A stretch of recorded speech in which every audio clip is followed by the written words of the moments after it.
A mensagem desta manhã é uma continuação daquilo que foi começado semana passada.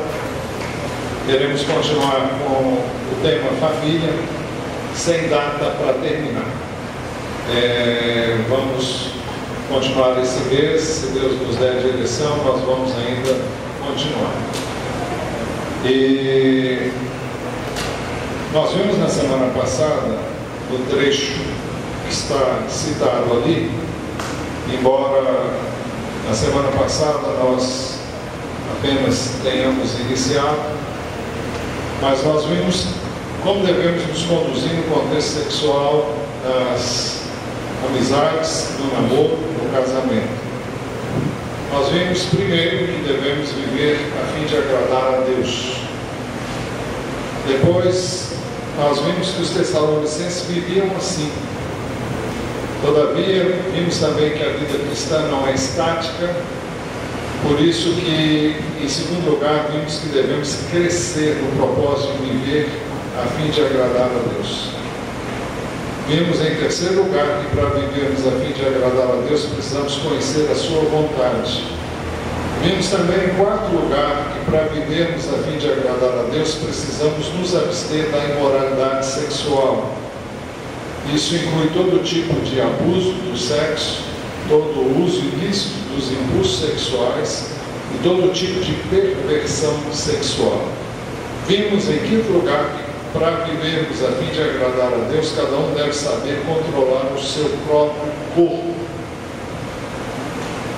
Vimos que o corpo não é para a imoralidade, vimos que Cristo morreu para que fôssemos libertos da escravidão da carne.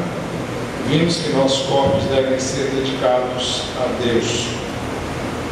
Em sexto lugar, vimos que para vivermos a fim de agradar a Deus, cada um deve viver com sua própria mulher de maneira santa e honrosa. Vimos que o sexo pervertido é condenado na Bíblia, e o texto que está aí citado não se refere apenas a um relacionamento homossexual ou lesbianismo especificamente, mas refere-se ao uso inadequado do corpo. Vimos que as práticas sexuais ilícitas são vergonhosas também. E em sétimo e último lugar, nós vimos que para vivermos a fim de agradar a Deus, para vivermos a fim de agradar a Deus, cada um deve namorar, ou melhor, conseguir esposa de maneira santa e honrosa. Esse termo, conseguir esposa, é um termo que é usado no trecho, por isso que o texto diz: e cada um aprenda como conseguir esposa de maneira santa e honrosa. Fomos até aqui, agora vamos continuar. Num processo natural e bíblico, a busca e a escolha do seu cônjuge são feitas através de um processo de mútuo conhecimento crescente em três etapas. Primeiro, a amizade. É aquele período em que as pessoas procuram conhecer-se mutuamente sem que haja o propósito de namoro. Aliás, o propósito pode ser o de namoro, mas não naquela fase inicial. Você está conhecendo pessoas até que você vá se identificar com alguém com quem você então pode iniciar um namoro. A segunda fase, então, a segunda etapa é o namoro, é o período de conhecimento mútuo. Esse período, ele deve ser um período em que as pessoas estejam buscando conhecer o outro na sua intimidade. Quando eu falo intimidade, eu estou falando de intimidade de alma. Aquilo que a pessoa pensa, aquilo que a pessoa sente, aquilo que a pessoa gosta, o que não gosta, o que faz, o que não faz. O currículo dela, em termos de vida, desde o início até esse momento. Naturalmente, isso não é feito através de um questionário, quando você se senta diante de uma pessoa e vai anotando. Depois vamos passar para o próximo quesito. Isso assim, assim, é assim. Através de uma conversa natural, as coisas vão fluindo. Quanto mais você abre o seu coração, mais a outra pessoa vai abrir o coração, à medida em que vai se tendo confiança um no outro, e você poderá ver se você tem ou não afinidade, se você tem alguma possibilidade de uma conexão saudável, de um relacionamento bom com essa pessoa, se vai fluir, se não vai, se tem empatia, se tem N fatores que você acha que são importantes no relacionamento. Essas coisas são vistas no período de namoro e só podem ser vistas se o relacionamento for só no nível de conhecimento da alma. Não é conhecimento do corpo, não é para colocar a mão, é para conversar, é para olhar com os olhos, é para olhar face a face, para você poder conhecer a pessoa e conhecê-la sobretudo no seu interior. Sem isso, nenhum relacionamento tem chance de prosperar em condição de vir a ser um relacionamento para casamento. Nós vivemos num mundo em que as coisas são totalmente invertidas e as pessoas começam seus relacionamentos quase sempre pelo lado físico, pelo corpo, e nunca chegam a um relacionamento no nível de alma. Isso por uma razão muito simples. Quando as pessoas começam do lado errado e do lado que o mundo normalmente conhece, as pessoas nunca se dão a conhecer como devem. Se uma pessoa gosta da outra pelo que recebe dela em termos físicos, e quando você tem um relacionamento no sentido físico, eu não estou falando nem de um relacionamento sexual propriamente, mas com todas as coisas que deveriam se constituir em preliminares para um relacionamento sexual, muitas vezes acontecem no período de namoro e muitas vezes acontece também no relacionamento sexual propriamente. Isso faz com que a sua capacidade de discernir vá para o brejo, você fica totalmente cego, você entra por uma via de paixão, e quando é uma paixão louca, uma paixão pode chegar a ser doentia, você não vê nada, você não enxerga nada, você quer aquela pessoa e você não abre mão dela e você aceita ela do jeito que ela é. Bom, eu creio que você tem que aceitar realmente a pessoa com quem você casar do jeito que ela é, mas não movida por esse impulso e esse desejo carnal, porque isso passa. Isso não mantém um casamento estável, não traz felicidade permanente, muito pelo contrário, traz frustração. A frustração está no fato de que depois vem o conhecimento verdadeiro da pessoa. E como você não conhecia, a sua tendência vai ser tentar mudar, manipular a pessoa para que ela se ajuste ao que você gostaria que ela fosse. Isso aí é uma violência à personalidade da pessoa, é uma violência à intimidade da pessoa, e você está transmitindo para ela a ideia de que você não a aceita como ela é, que você não gosta dela como ela é, e você só descobriu isso depois que você já tinha tomado a estrada durante muito tempo. E essa é a razão porque muitos casamentos não duram, não têm condições de ser o que devia ser e o que Deus planejou para todos nós, porque nós atravessamos o carro na frente dos bois. E todas as vezes que isso ocorre, nós temos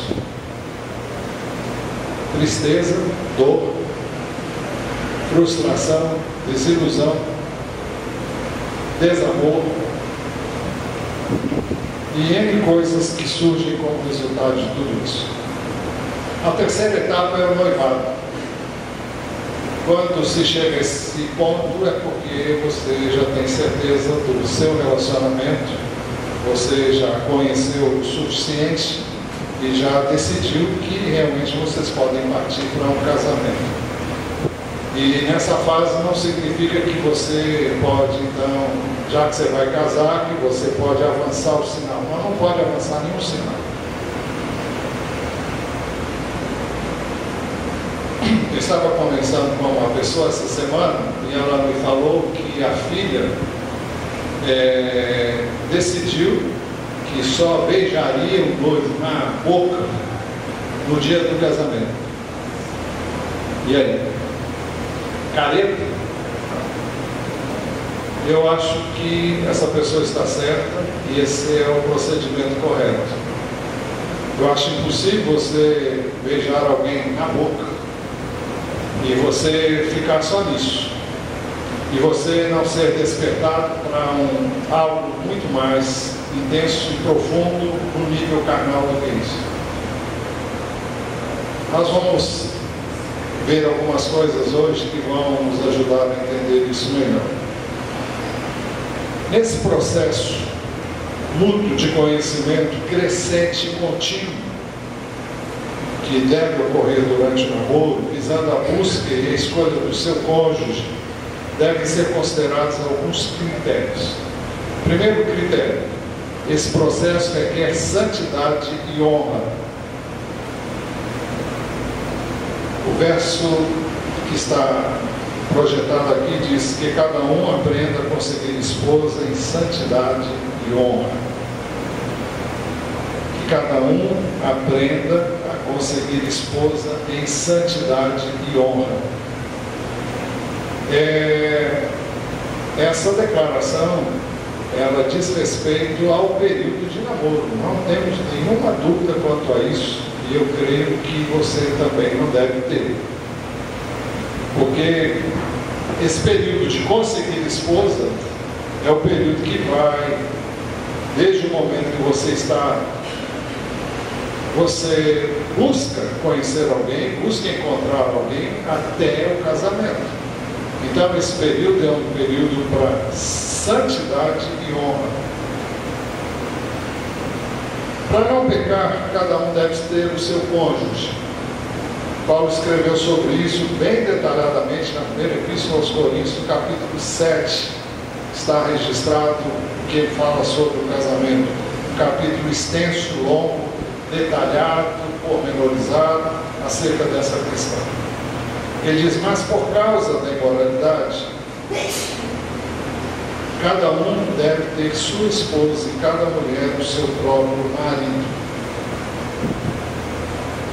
Mas isso deve ser feito com santidade e honra. Você precisa de um esposo ou de uma esposa, mas essa busca, essa procura deve ser feita em santidade e honra. Por quê? 1 de Pedro 1 nos diz por quê. Pois está escrito: sejam santos, porque eu sou santo. A menos que nós suprimamos esse texto da Bíblia e outros que dizem a mesma coisa, não há como conciliar as duas coisas, ou melhor, conciliar esse texto com um relacionamento propício, um relacionamento mundano, um relacionamento que hoje é comum no contexto de um mundo, no contexto do mundo em que nós vivemos. Nesse processo mútuo de conhecimento crescente e contínuo, visando a busca e a escolha do seu cônjuge, deve ser considerado um outro critério. O segundo critério é que esse processo deve ser caracterizado não pela paixão de desejos desenfreados, como ocorre com os que não conhecem a Deus. O texto diz: não dominado pela paixão de desejos desenfreados, como os pagãos que desconhecem a Deus. alguém ficaria desenfreado. Eu citei há pouco o fato de que quando você está se relacionando com uma pessoa e começa a entrar para o lado físico, mesmo que você não tenha o ato sexual em si com essa pessoa, mas quando você começa a fazer carícias no corpo, e o beijo é uma das carícias, não é propriamente uma carícia, mas é um ato através do qual você é preparado para o ato sexual. Eu não creio que qualquer pessoa que seja normal possa fazer isso sem ser despertado para o ato propriamente, a menos que você seja hipócrita e mentiroso. Mas qualquer pessoa que der o braço ao torcer há de convir que realmente é impossível você começar e saber que vai parar. As pessoas dizem, eu vou ficar só num beijinho. Eu não sei se você fica só no beijinho. Se você dá, você começa de um jeito, quando você quer mais, e você, a tendência é você depois ficar desenfreado. Agora, por que fica desenfreado? Porque você começou. Dizem que comer e coçar é só começar. E é a mesma coisa. Se você começa a acariciar alguém, você vai ser despertado para ter algo mais com esse alguém. E se você não tem, você pode deixar essa pessoa meio maluca de desejo, ela vai arder de desejo. Isso não é legal, como nós vamos ver já já. Então, o texto mostra que esse comportamento é um comportamento dos que não conhecem a Deus. Nós temos que entender que o padrão do mundo não serve para nós. Nós não estamos no mundo para viver como o mundo vive. Nós estamos no mundo, mas não somos do mundo.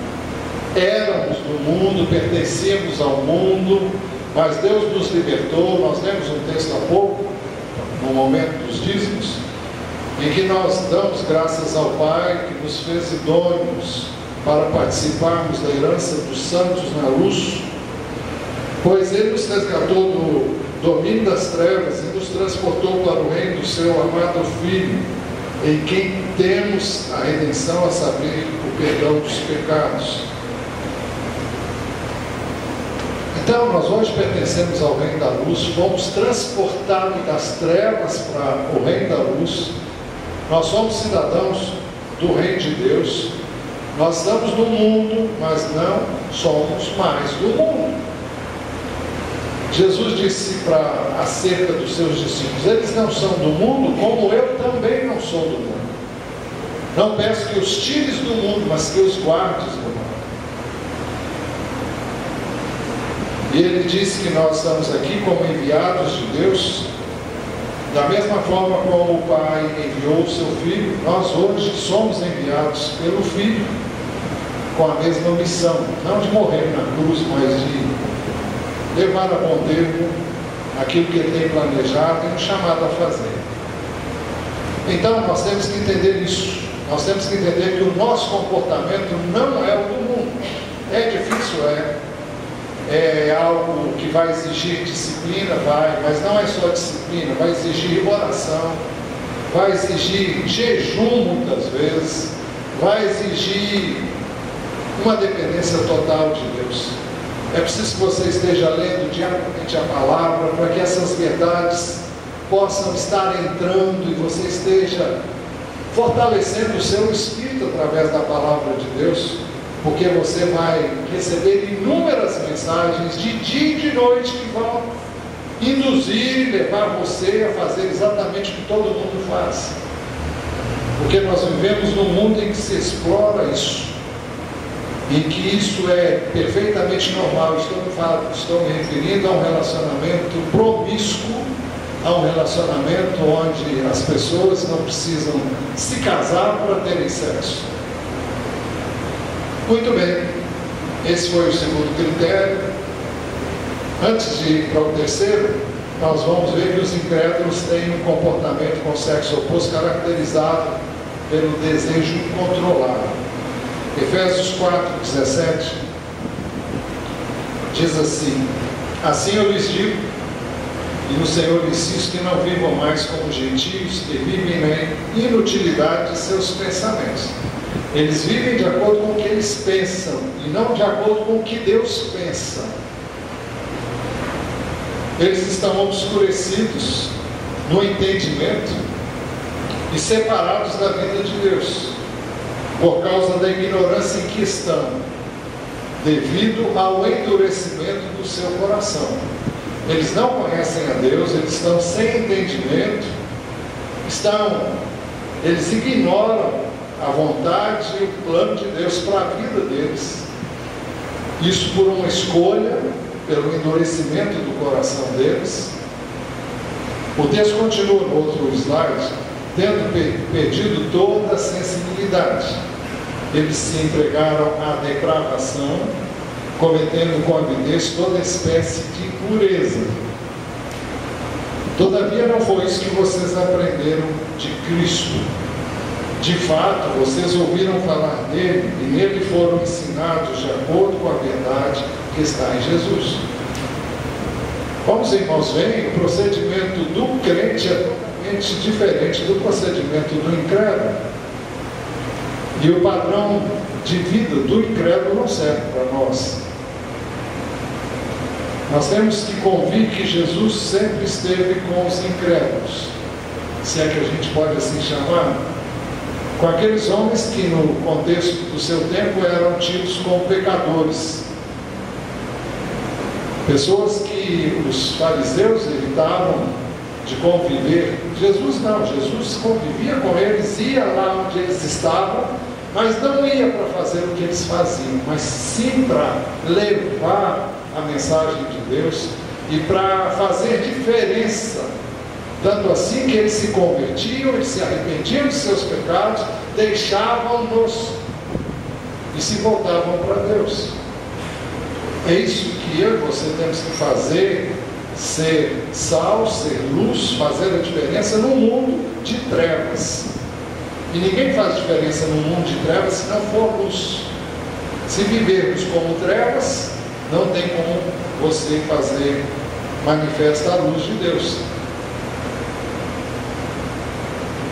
Nesse processo mútuo de conhecimento crescente e contínuo, visando a busca e a escolha do seu cônjuge, deve ser considerado outro critério. É o terceiro. E neste processo ninguém tem o direito de prejudicar sua irmã ou seu irmão. O texto diz: nesse assunto, ninguém prejudique a seu irmão. Qual o significado dessa palavra prejudicar? O sentido é iludir ou defraudar.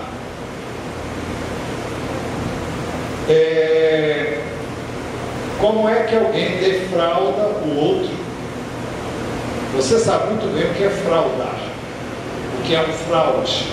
É você agir maliciosamente, agir com segundas intenções e parecer que não é bem assim, mas no fundo é assim mesmo. O sentido é também de transgredir, e no caso a palavra de Deus é de ir além, de passar dos limites do bom senso. Quando é que alguém faz isso com outro num relacionamento de namoro? Você faz isso quando você ilude a outra pessoa, seja você homem, seja você mulher. Quando você vai de forma bem eu queria usar uma palavra, mas estou procurando a palavra mais simples. De uma maneira bem... está me faltando aqui. É você usar de estratégias para você conseguir o que você quer de uma maneira subreptícia. Não queria usar essa palavra. de maneira... Bom, eu não consigo lembrar. Hein? Sutil, muito bem, muito bem, muito bem. De maneira sutil. Você vai se achegando, você vai fazendo um carinho aqui, um carinho ali, e você vai como quem não quer nada, quem está só, vamos dizer assim, é uma coisa de leve, não faz mal para ninguém, mas você vai avançando, e a pessoa vai ficando envolvida, vai ficando cada vez mais quente, até que ela está ardendo, você está ardendo. Isso é usar de engano, isso é usar de fraude, é você usar de malícia com uma pessoa que não tinha essa intenção e que não está no relacionamento para isso, mas ela se viu envolvida, e tanto o homem quanto a mulher podem ser usados pode ser usado para levar o outro a isso. Eu sei que muitas vezes, eu não queria isso, mas aconteceu, né? Aconteceu porque você começou. Aconteceu porque alguém deixou também você começar. Eu creio que o homem e a mulher têm que, estabelecer limites e dizer, você está avançando, ou mesmo que a outra parte queira, porque quem é que não quer? Do ponto de vista da carne, quem é que não gosta? Só se for doido. Agora, o fato de gostar não significa que deve ser feito. Todo pecado é gostoso. Você não me fale de um pecado que não seja gostoso, porque se não for gostoso, ninguém vai fazer. Então, para a gente não entrar em detalhes, basta dizer que todas as comidas mais gostosas engordam, não fazem bem para a saúde. Você sabe disso? Quem é que gosta de um diet?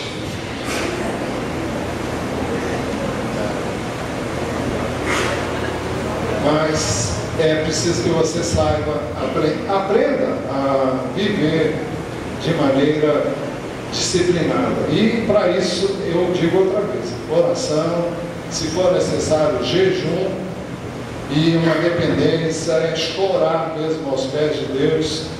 E você vai dizer, mas o meu corpo foi feito para isso? Eu tenho desejos, eu tenho necessidades, sim. Vamos pôr água nessa fervura aí.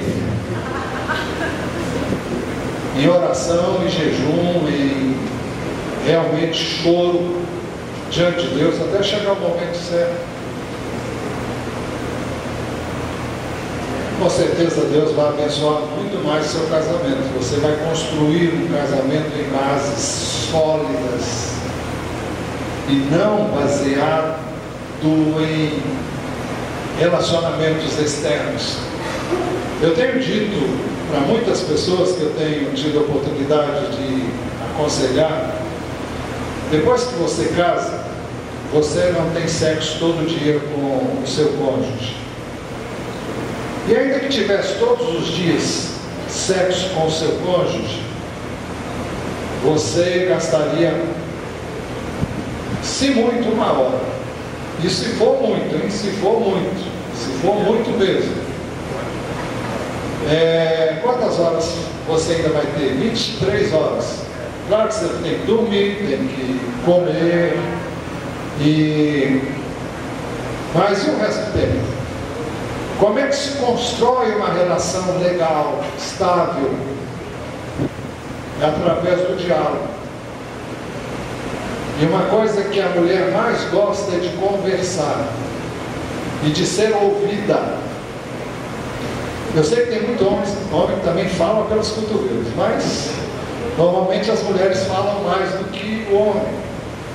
E eu estou me dirigindo agora a você, mulher. Se você quer ter um marido que ouça você depois do casamento, ele tem que aprender a ouvir você agora. Porque se ele não te ouvir agora, ele não vai te ouvir depois, não. Há determinados namoros que ninguém fala nada, não se ouve um pio. Eles agem o tempo todo. Estão em plena erupção. Estão em plena efervescência. Mas tudo no nível físico. Eles não estão preocupados em conhecer um ao outro. Não estão preocupados em saber do outro. Eles querem o outro. Não o que o outro tem a dizer. Então, isso aí aniquila de uma vez toda a possibilidade de um relacionamento legal. Então, dificilmente um casamento que foi construído com essas bases vai poder se sustentar, vai poder permanecer como deve ser. O ato sexual é importantíssimo na vida do homem, na vida da mulher. Mas ele deve ser o coroamento de um relacionamento que deve caracterizar todos os momentos da vida. É o dia a dia.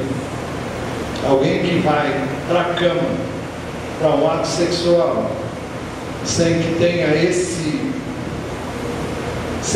tenha trabalhado, desenvolvido bem esse relacionamento na área do diálogo, na área da comunicação, é um casamento que não tem muita chance. E o problema, como eu disse no início, não é o fato de você, eu agora vou conversar. Mas o problema é que você resolve conversar, e você, quanto mais conversa, e aliás você não precisa nem conversar muito, você já descobriu um punhado de erros,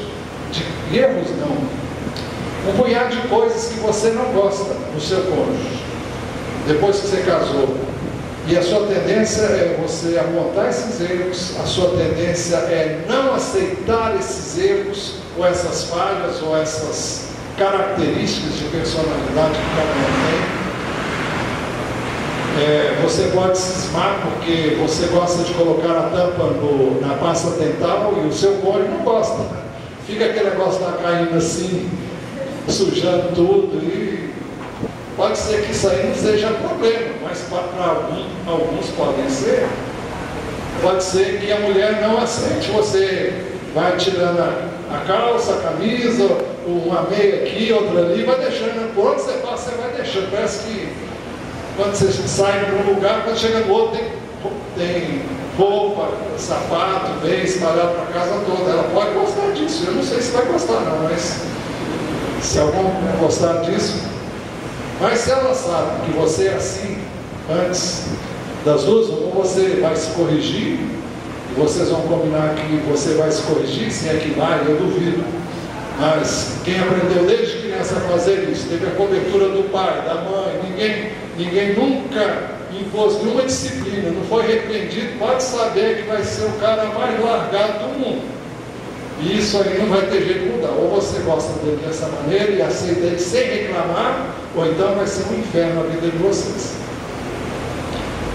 Tem pessoas que gostam do cônjuge certinho, porque ele não é nada certo, ele é todo largado, ou ela é toda largada. Então, quando encontra uma pessoa que gosta de tudo metodizado,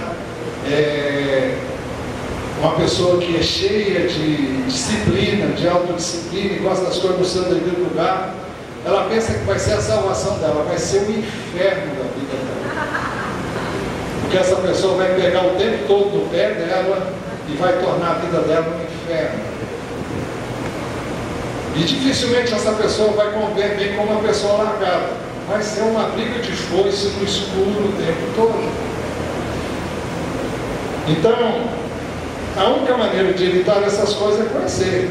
Agora, se você conhece e ainda assim quer, ainda assim você escolhe, não, eu aceito você, você não vai ter o direito de abrir a sua boca depois do casamento.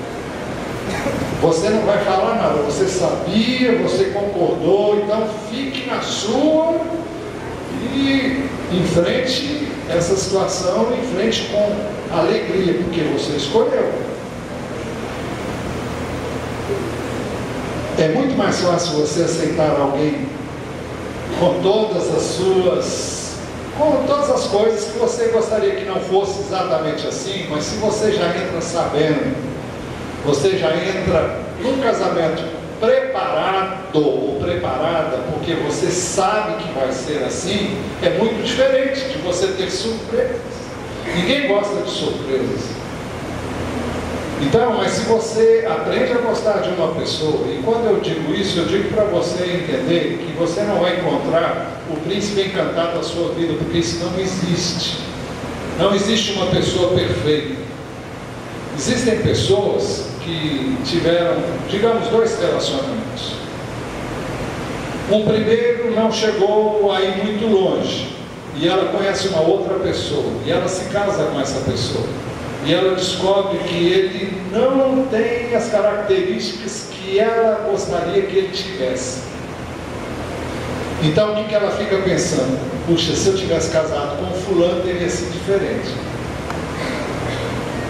Mas ela pensa assim porque ela não se casou com fulano, que se casasse com ele também descobriria que ele não tem essas características, mas tem outras que ela poderia não gostar. O problema não está no que a pessoa é, ou no fato de que ela não é perfeita, porque ninguém é perfeito. Então não existe nenhuma Cinderela, não existe nenhuma princesa, não existe nenhum príncipe encantado. Isso só existe nas histórias, isso não existe na vida de cada um de nós. Então, o que eu e você temos que fazer é aprender a aceitar as pessoas como elas são. Mas eu só posso aceitar algo que eu sei, senão eu vou me sentir enganado, vou me sentir ludibriado, e eu não vou gostar disso. Ah, você não me disse que era assim. Ah, você não me falou sobre isso. Ah, eu fui enganado. Aí começa a briga.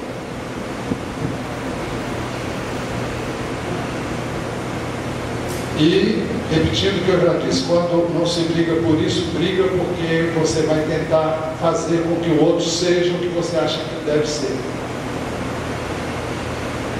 Muito bem.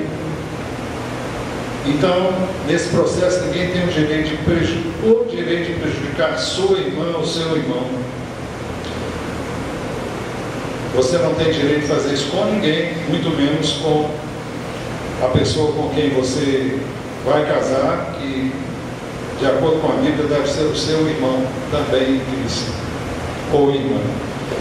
Nesse processo de conhecimento crescente e contínuo, visando a busca e a escolha do seu cônjuge, deve ser considerado outro critério. É o 4º critério. Nesse processo, ninguém tem o direito de aproveitar-se da sua irmã ou do seu irmão. O que é quase a mesma coisa do que dissemos há pouco. Mas qual o sentido de aproveitar-se? É você se valer da fraqueza dele, ou dela. Você sabe que fulano ou fulana não vai resistir a uma carícia. Então você sabe qual é o ponto fraco e onde estão os pontos fracos dessa pessoa, e você então vai, como já dissemos, com maldade, e você se vale da limitação dessa pessoa para você conseguir o que você quer. Aproveitar também é você ter um namoro com segundas intenções. Como é que as pessoas às vezes perguntam: com que idade eu posso começar um namoro?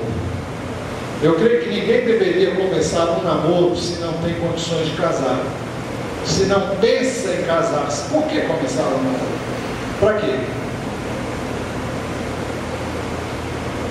As pessoas só deveriam namorar se elas estivessem pensando em casamento. Não há sentido de namorar para passar o tempo. Não há sentido de namorar para não ficar sozinho.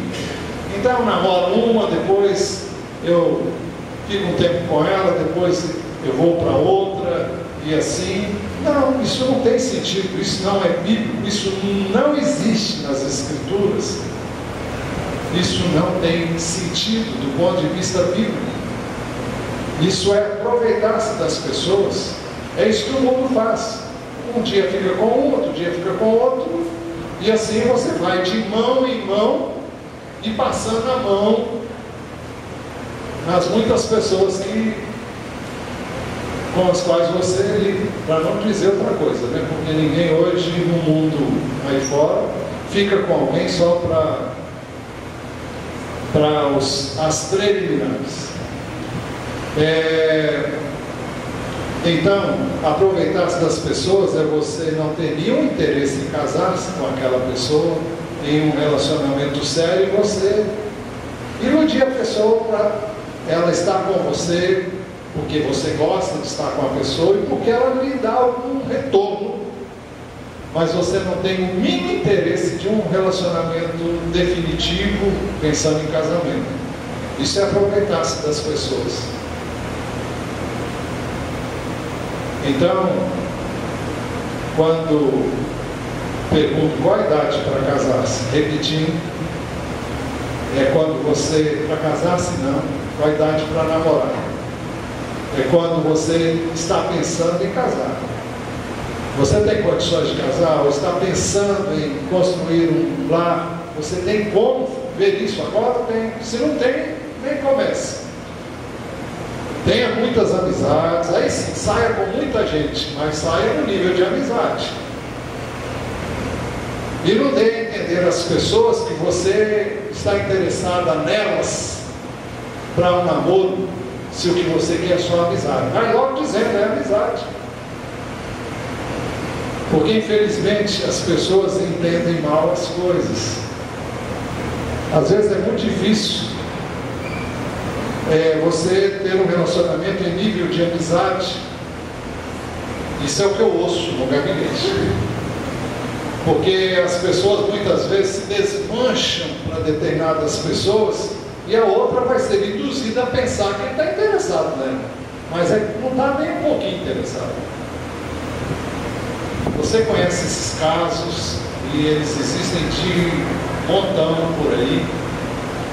Isso aí é aproveitar-se das pessoas, aproveitar-se da ingenuidade ou da carência ou da carência mesmo das pessoas. Vamos para um outro ponto. Nesse processo de conhecimento crescente e contínuo, visando a busca e a escolha do seu cônjuge, deve ser considerado outro critério. Quinto, nesse processo, qualquer que prejudicar ou aproveitar-se do seu irmão ou de sua irmã não ficará sem castigo. Nesse assunto, ninguém prejudique seu irmão ou dele se aproveite. O Senhor castigará todas essas práticas, como já lhe dissemos e asseguramos. O que significa isso? Se você tem um relacionamento com uma pessoa de forma inadequada à luz das Escrituras, isso vai trazer sérias consequências para você. Quais são essas consequências? É justamente um casamento que não vai ser aquele que você gostaria de ter. Nós já enumeramos aqui muitas coisas. Você vai casar com uma pessoa desconhecida, você vai ter muita desilusão, muitas tristezas, você vai ter um casamento onde vai haver muita briga, muita discussão, e se você é mulher, você normalmente vai ter o seu marido na cama, se tiver, e durante o dia todo ele não está nem aí para você, ele chega em casa, não conversa com você, ele conversa pouquíssimo com você, só o essencial. Ele conversa com todo mundo, ele fala com todo mundo, ele agrada a todo mundo, mas não agrada a você.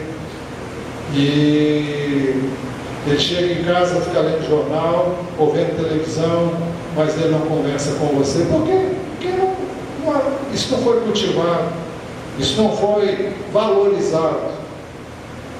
Essas coisas não acontecem da noite para o dia, é um processo que tem que ser trabalhado. Primeiro, é preciso que as duas pessoas tenham consciência disso e que trabalhem isso no relacionamento, no período de namoro e noivado, antes de chegar ao casamento. Mas existem outros problemas. Pode vir uma gravidez indesejada, N coisas podem acontecer que vão realmente trazer problemas sobre esse relacionamento, porque não foi aquilo que Deus planejou para você. Alguém pode dizer, mas não tem conserto? Claro que tem. Mas, quando você vai consertar um negócio estragado, nunca fica como deveria ser. Por melhor que se faça o conserto, por melhor que se acerte, eu sei que Deus sara, Deus cura, Deus restaura, Deus faz maravilhas, mas é trabalhoso, é demorado, vai exigir de você uma disciplina muito maior do que a que você não quis ter no período de namoro. Vai ter um custo muito mais alto do que teria se você se dispusesse a impor essa disciplina a si mesmo, a aceitá-la e a buscar viver essa disciplina na dependência do Espírito. O Senhor está dizendo que Ele vai castigar. Aliás, o apóstolo Paulo disse que o Senhor vai castigar. Eu entendo que o Senhor não precisa fazer nada. Romanos 12, 19 diz que o Senhor vai fazer isso, mas eu vou dizer para você como é que as coisas acontecem. Romanos 12, 19 diz, porque está escrito, minha é a vingança, eu retribuirei, diz o Senhor. Ninguém faz o mal sem receber retorno. Aliás, não é só o mal, tudo que você faz você tem retorno, e você recebe na mesma proporção. Outro texto é Gálatas 6, não se deixe enganar, de Deus não se zomba, pois o que o homem semear, isso também colherá. Essa lei é imutável, é uma lei universal. Não é preciso ser nem crente para colher esse fruto. Qualquer pessoa vai colher o que semeia. Não é preciso ser crente. E eu não estou sugerindo que você deixe de ser crente, porque isso aí seria um absurdo. Mas eu estou dizendo que essa lei é universal. O texto continua, quem semeia para a sua carne, da carne colherá destruição. Mas quem semeia para o Espírito colherá a vida eterna. Quando você estiver escolhendo o seu cônjuge, procure ver quem é esse pretendente ou esta pretendente em termos espirituais. Como é que é a vida espiritual dessa pessoa? Ele é um crente chuchu ou é um crente espiritual? Agora, se você é um crente ou uma crente chuchu, você não pode ter um crente espiritual. Se ele tiver juízo, ele não vai casar com você. Ele não vai achar graça em você.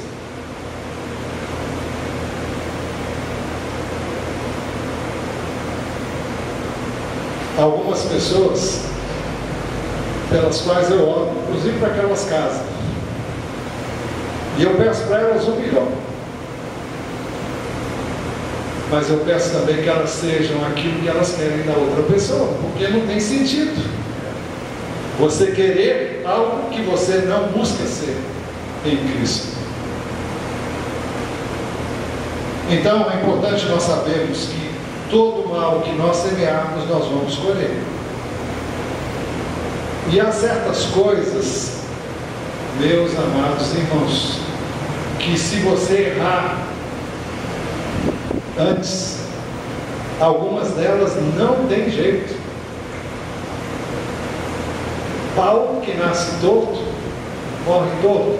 Eu sei que isso aí encontraria, se alguém está em Cristo, é nova criação, mas há certas coisas que não mudam. Você não muda a personalidade de uma pessoa, ele pode ser transformado, mas aquilo que ele é na essência, ele vai ser sempre.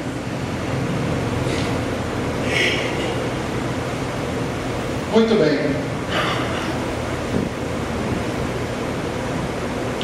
Nesse processo mútuo de conhecimento crescente e contínuo, estou me referindo ao namoro, visando a busca e a escolha do seu cônjuge, deve ser considerado um outro critério.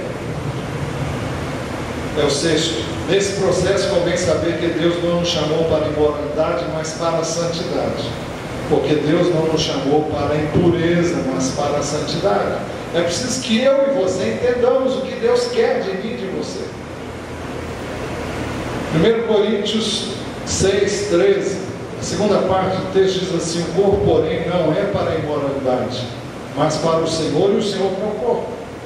O meu corpo, o seu corpo, é templo do Espírito de Deus, e nós temos que santificar esse corpo. É difícil, exige morte, você tem que morrer para a sua vontade. A Bíblia diz que Jesus, pela alegria que lhe estava proposta, suportou a cruz, não fazendo caso da ignomínia. Eu não sei o restante. Hebreus 10, 12.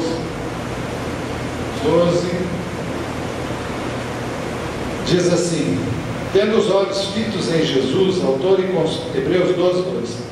Tendo os olhos fitos em Jesus, autor e consumador da nossa fé, pela alegria que lhe fora proposta, suportou a cruz, desprezando a vergonha, e assentou-se à direita do trono de Deus.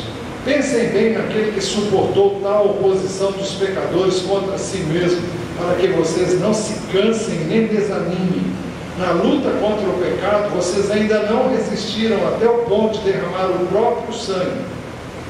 Então, por que Jesus suportou a cruz? Porque ele sabia o que vinha depois. Agora, para viver o depois, para viver agora, pensando no que vem depois, é preciso que você creia na palavra de Deus, na promessa de Deus, nos mandamentos de Deus.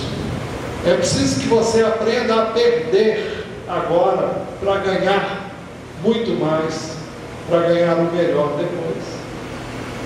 Todas as pessoas que querem antecipar-se ao que está por vir, elas vão perder agora, elas vão ganhar agora, porque vão ter o que querem antecipadamente, mas elas vão perder depois.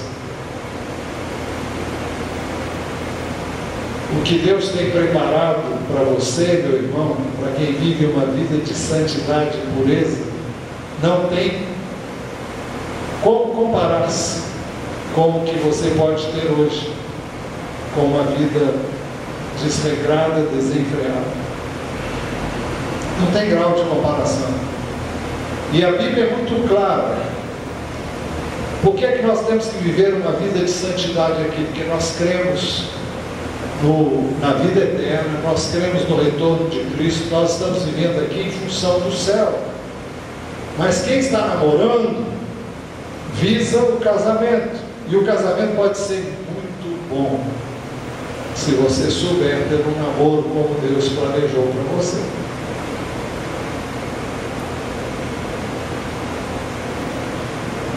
Porque Deus não nos chamou para a impureza, mas para a santidade. É por isso que 1 Coríntios 6,18 diz assim: fujam da imoralidade sexual.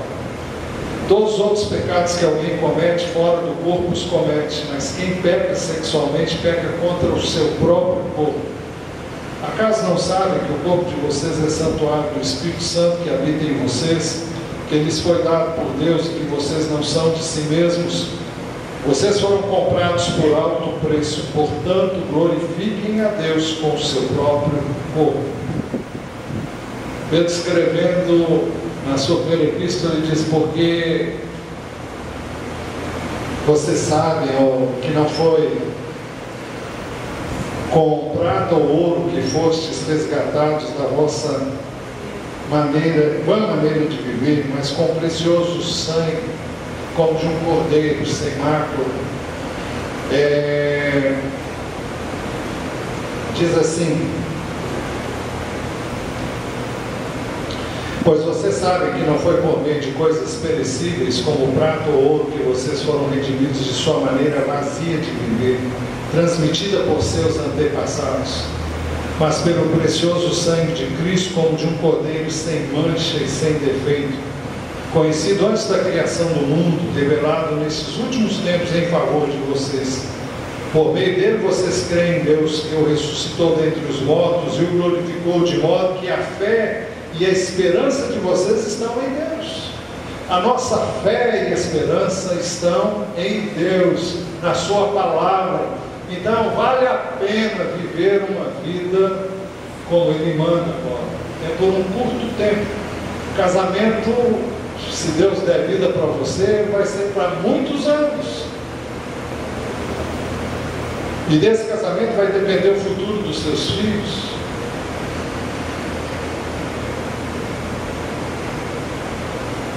Nesse processo muito de conhecimento eu tenho que correr agora. Crescente e contínuo, visando a busca e a escolha de seu cônjuge, deve ser considerado um outro critério, é o penúltimo.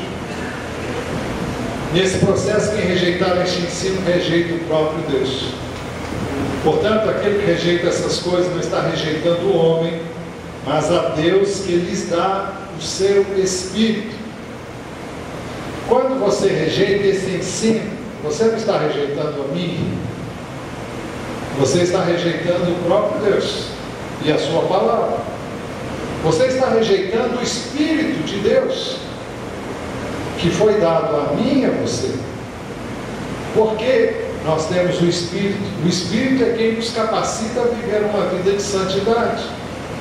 Deus não planejou que eu vivesse uma vida de santidade, mas que a vida de santidade fosse vivida por Jesus em mim, ou seja, através do seu Espírito. Então, o Espírito de Deus é dado a mim e a você para que nós vivamos como Deus planejou. Ele não nos entregou a nossa própria sorte, não. Ele nos capacitou, Ele nos enche, Ele nos faz transbordar dele e do seu poder e graça para vivermos como Ele deseja. Eu não estou dizendo que você nunca vai falhar, nunca vai errar. Você sabe que não é assim. Mas eu estou falando de você buscar isso, e você viver com esse entendimento, e buscar essa vida de santidade. Então, rejeitar este ensino, rejeitar esses princípios que podem parecer caducos, podem parecer... É uma palavra que também está me faltando agora. Careta, o que você falou? Antiquado. Mas a palavra de Deus não muda, né? Jesus disse que vai passar tudo, mas a palavra dele não vai passar. Finalmente, nesse processo de conhecimento crescente, contínuo, visando a busca e a escolha do seu cônjuge, deve ser considerado o último critério.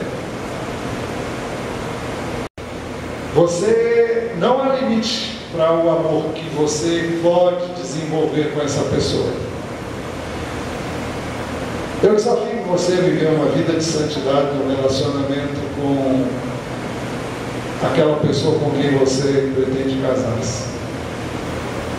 E você vai descobrir um amor que você ainda não conhece. Um amor que excede a todo o entendimento. Porque Deus vai derramar um amor caracterizado pela pureza dele, pela santidade dele, que ultrapassa em milhares ao amor carnal.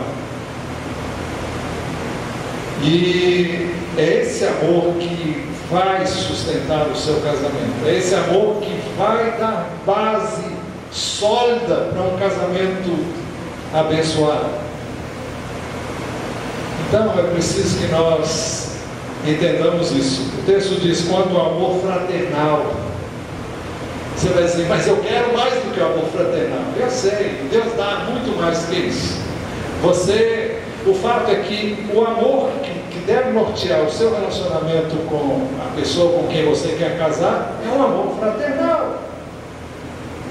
Só que esse amor, ele é multiplicado em muito a tudo que você conhece.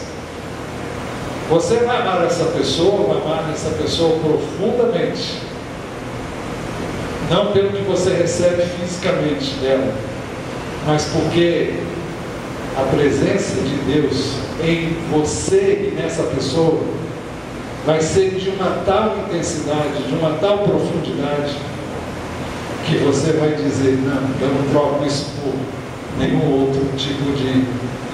Eu não estou dizendo que você não vai ter sexo no casamento, eu estou dizendo que naquele momento o prazer e a alegria que Deus vai lhe dar não tem grau de comparação com o que você pode ter com um prato de comidas. Eu estou falando de comida, eu estou falando da sua relação com a pessoa, muito saboroso. Conclusão. Esses critérios expressam os propósitos e a vontade de Deus. E nós podíamos sintetizar isso em 3 pontos aqui. Primeiro, a vontade de Deus é que vocês sejam santificados.